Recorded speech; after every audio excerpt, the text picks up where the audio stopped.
সম্প্রতি জানা যায় যে চলিত মাসের শেষের দিকে কলকাতা বাংলা চলচ্চিত্রের সুপারস্টার দেবের আসন্ন চলচ্চিত্র রঘু ডাকাতে শুটিংয়ের কাজ শুরু করা হবে। কিন্তু দুঃখের বিষয় যে চলচ্চিত্রের প্রথম দিকে শুটিংয়ে যোগদান করতে দেখা যাবে না টলিগঞ্জের তারকা দেবকে। কেননা চলচ্চিত্রের পর্দায় দেবের লুক সেট করার জন্য সময়ের প্রয়োজন।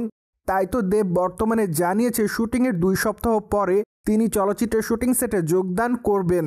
পাশাপাশি চলচ্চিত্রের পর্দায় দেবের লুকের অনেকটা পরিবর্তন দেখা যাবে এমনটাই জানিয়েছে টলিগঞ্জের এই সুপারস্টার। কেননা চলচ্চিত্রের পর্দায় তাকে লম্বা চুলে এবং বড় বড় দাড়িতে দেখা যাবে। ফলে ধারণা করা যাচ্ছে যে এবার চলচ্চিত্রের পর্দায় সত্যি নতুন অবতারে ধরা দিবেন টলিগঞ্জের এই সুপারস্টার। বাই দ্য ওয়ে, চলচ্চিত্রের পর্দায় দেবের বিপরীতে অভিনয় করতে দেখা যাবে ইদিকা পালকে, যার প্রেক্ষাপটে বলা বাহুল্য যে দ্বিতীয়বারের মতো দেবের চলচ্চিত্রে অভিনয় করতে দেখা যাবে ইদিকা পালকে। তাই তো আপাতত তাদের ভক্ত অনুরাগীরা তাদের এই চলচ্চিত্রটি দেখার জন্য অপেক্ষার মধ্যে। পাশাপাশি অবশ্য চলচ্চিত্রের পর্দায় আরও অভিনয় করতে দেখা যাবে সোহনী সরকারকে। এছাড়া অবশ্য আরও অভিনয় করতে দেখা যাবে অনির্বাণকে, যার প্রেক্ষাপটে সবকিছু মিলিয়ে ধারণা করা যায় যে চলচ্চিত্রটি এবার দর্শকদের মনের মতোই হবে। কেননা চলচ্চিত্রের পর্দায় এবার টলিগঞ্জের বড় বড় তারকাকে অভিনয় করতে দেখা যাবে একসঙ্গে। ফলে ধারণা করা যাচ্ছে পুজো উপলক্ষে চলচ্চিত্রটি মুক্তি পেলে বক্স অফিসে ব্যাপক আকারে দাপিয়ে বেড়াবে।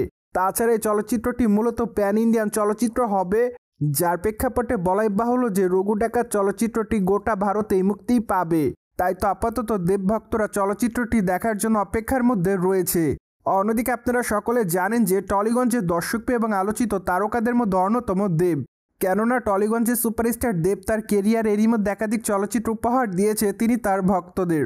তাই তো বলাই বাহুল্য যে তিনি তার অভিনয় গুণে তার ভক্তদের মধ্যে আলোচনায় এসেছেন বরংবার।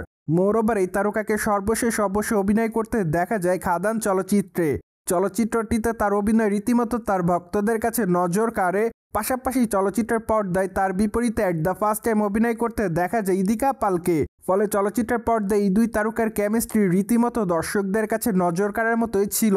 পাশাপাশি চলচ্চিত্রটি বক্স অফিসেও ব্যাপক পরিমাণ অর্থ ইনকাম করতে পারে বলে জানা যায়। তাই তো দেব মাঝে অবশ্য জানিয়েছিলেন তিনি খাদান চলচ্চিত্রের দ্বিতীয় খণ্ড নির্মাণ করবেন, যার প্রেক্ষাপটে বর্তমানে খাদান চলচ্চিত্রের দ্বিতীয় পর্বের স্ক্রিপ্ট লেখার কাজ চলছে বলে জানিয়েছে টলিগঞ্জের এই সুপারস্টার।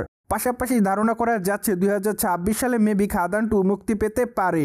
সোভিয়ার্স জেনে তো নিলেন রঘু ডাকাত চলচ্চিত্রের শুটিংয়ের কাজ কবে থেকে শুরু করা হবে। ফলে বিষয়টি নিয়ে আপনাদের কোনো মতামত থাকলে কমেন্ট বক্সে জানাতে ভুলবেন না। Subscribe channel for more update.